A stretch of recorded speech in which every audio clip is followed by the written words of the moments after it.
Hello and welcome to the Learn How to See Better podcast, the only podcast out there known to actually improve your vision the longer you listen. This is your host, Drew Davis, and I'm glad you've joined me here today.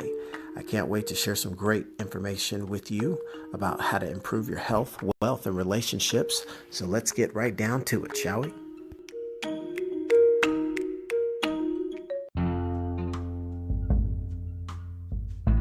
Hey everyone, it's Drew Davis and welcome back to the Learn How to See Better podcast.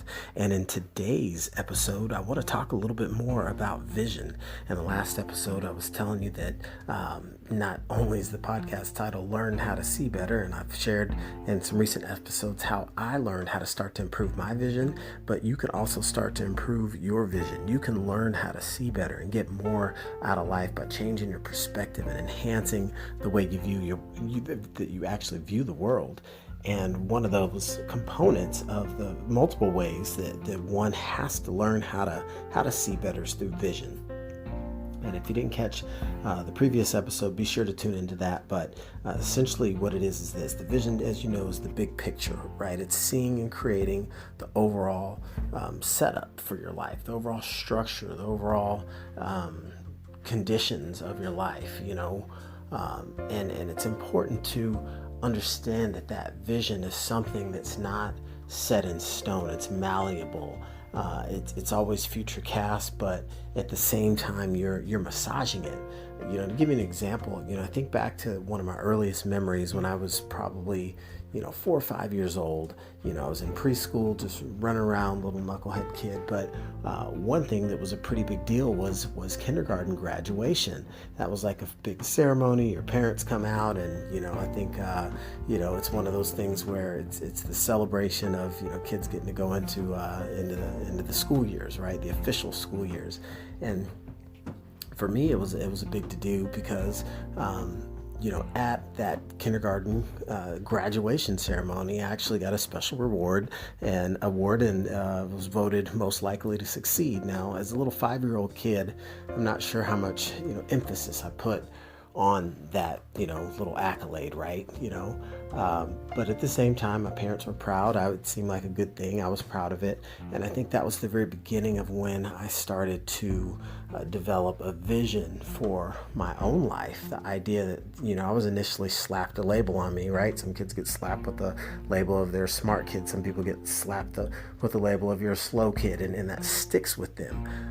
Fortunate or unfortunate. In my case, fortunate, because it allowed me to look ahead and see academics as an area that I would continue to have success in. That was one of those things that was kind of a no-brainer. And you can only see so far ahead of you, no different than driving cross country. You can't see from LA to New York. You only see, a little bit ahead of you at a time. So as a youth, I remember filling out these little books they had that, you'd write down, who your school teacher was, and your favorite subject, and who your friends were, and what you wanted to be when you grow up. And, for most guys, it's always something, kind of macho, a football player, or a race car driver were the couple that I remember for me, at that age. And it's, you can look ahead and you can put some label, and typically an occupation, unfortunately, not who we want to be, but what we want to be. And it just kind of goes from there. And so I always knew that, with my parents in my corner and supporting me and loving me, that I would have good things, but I could only see so far ahead of that, right?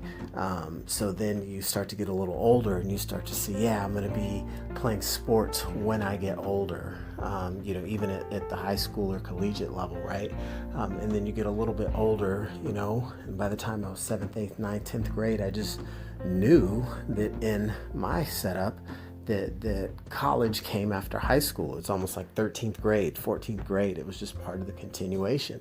And so those little steps along the way, you continue to cast that vision ahead of bigger and better things. Okay, then, I told you the story about how I picked my major, and it was just really driven by being a coin-operated kid, because I knew what it was like to get, picked on or teased for not, having the nicest stuff, or, I didn't have the Air Jordans like most of the other kids in the school, and I didn't get a brand new car at age 16. So there was the parts of life that I noticed from a social element that, you you do want to be included. You do want to be able to participate with your peers. And so, when I found out that the secret to, getting rich, at least in the eyes of the world I was taught, was that, you continue that accelerated education, you go get the good job, so on and so forth. So I picked the tough major, and then I began to enhance my vision by seeing ahead to having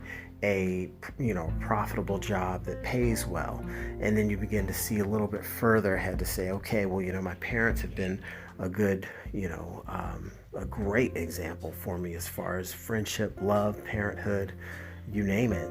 And so then I start to look ahead in life to stages of my life when it's time to be married and have a family. And so it just continues on that path. And I think it's important for people to realize that vision is something that can change over time, because of the fact that there are these other elements of learning how to see better. But once you realize that your vision is something that you should want and look forward to, I mean, what a travesty to have a scenario where you're not looking forward to what's ahead in your life, or the vision of your own future isn't positive.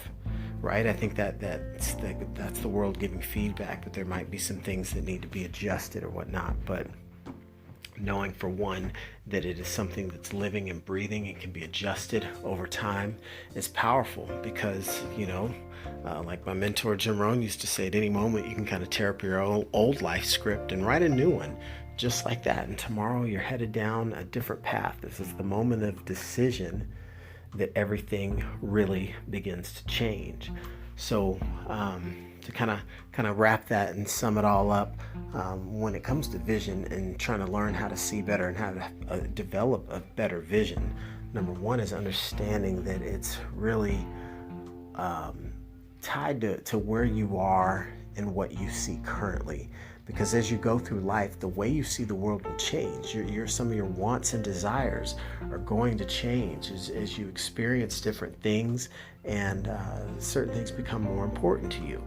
As I grew older and became a family man, I realized that, family to me was more important than career with regards to certain sacrifices I wanted to make or was willing to make. And that's just something that played into my vision. So while at one point, at age, 25, I saw myself working another 25, 35 years in corporate America, because that's the path that I had gone down, and that was the vision that was future cast. But once I had the opportunity to get my eyes open to a land where you can actually fish in the ocean and really set your own rate, so to speak, and make your own mark and do what you truly want to do in whatever fashion you wish, and be able to self-sustain and self-succeed, that became very attractive to me. And then all of a sudden, my vision became shifted. It altered based on the exposure and the experience I had to new ideas and new concepts. And now it's one of where I see, growth of business, maintaining a high quality lifestyle, right? Being free of stress and stress-related illnesses, playing an active role in my wife and my family's life, and just being that positive beacon of light that I want to be, which is a whole lot different when compared to something once upon a time that might have been just more, what title did I attain at company XYZ, what's my W-2 income, and that can be measured as a measure that can be looked at as a measure of success also.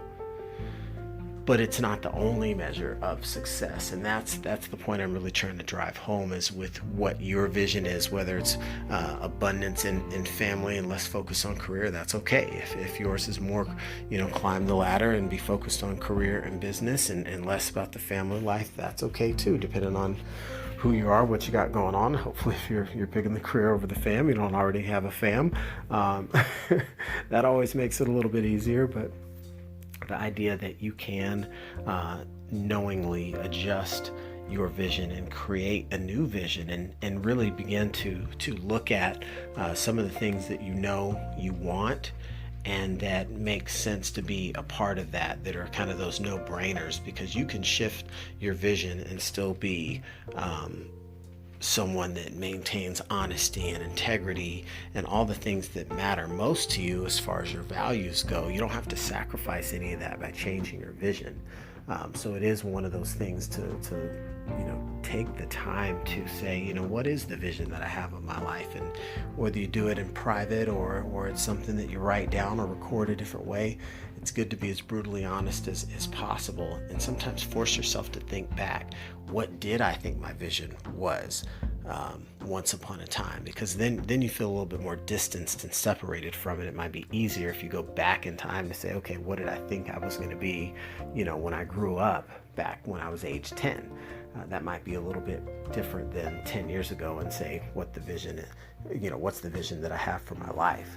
So I think that's one thing that's a key element to vision, is understanding its malleability and the fact that it can be changed, and then knowing that you can push yourself to create that new vision and alter your vision if it's not something that you want it to be. So that's what I wanted to share with you guys today, and I think that as we go through this series, you're really going to see everything start to really come together, these different ways that we can learn how to see better, because they really start to symbolize the total transformation that can take place within someone once they've learned how to see better in all 5 areas. You're literally able to, it's like you're able to see the future, so to speak. But I don't want to get ahead of myself. For now, we'll go ahead and shut this one down, and until next time, we will be continuing down this path and talking more about it, and would love to get your feedback and maybe answer a couple of questions on a future episode. So until then, have a great one. Thanks.